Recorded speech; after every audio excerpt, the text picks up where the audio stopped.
Policia e Shkodrës ka identifikuar dhe shpallur në kërkim një 17 vjeçar, i cili dyshohet se është autori i plagosjes së dy të rinjve 18 dhe 19 vjeç, ngjarje ndodhur në datën 3 prill në qendër të qytetit pranë Shatërvanit. Specialistët e seksionit për hetimin e krimeve shpallën në kërkim 17 vjeçarin, ndaj të cilit rëndojnë akuzat për veprat penale, vrasje në rrethana të tjera cilësuese mbetur në tentativë, prodhim dhe mbajtje, blerje apo shitje pa armëve të ftohta dhe shitja e prodhimi narkotikëve. Në datën 3 prill në lagjen Qemal Stafa, në orët e pasdrekës, ky shtetas është konfliktuar me një 18 dhe 19 vjeçar, ku përpasoj këta dy shtetas kanë marrë dëmtime në trup me mjet prerës thik. Ata përfunduan në spitalin rajonal të Shkodrës, ndërsa hetimet kanë nxjerrë se konflikti ka ndodhur për motive të dobta. Nga kryerja e veprimeve është bërë i mundur sekuestrimi një aparati celular, një mjeti prerës thik dhe një sasi e lëndë narkotike kanabis.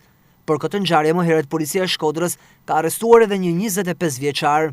Ndërkohë në 24 orët e fundit, specialistët e sektorit të qarkullimit rrugor arrestuan një 35 vjeçar pasi u kap duke drejtuar automjetin në gjendje të dehur. Në prokurori u referuan materialet nga specialistët për hetimin e krimeve ekonomiko-financiare dhe u nis procedimi për një 32 vjeçar për veprat penale të shkeljes së rregullave të mbrojtjes në punë dhe punësimit paligjshëm, pasi në subjektin tregtar që e administron është aksidentuar gjatë punës dhe ka marrë dëmtime të lehta në këmbë një 18 vjeçar nigerian.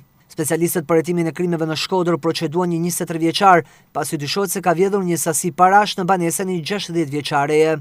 Po këta specialist bën të mundur gjetjen e një 15 vjeçari i larguar nga banesa që në datën 25 mars.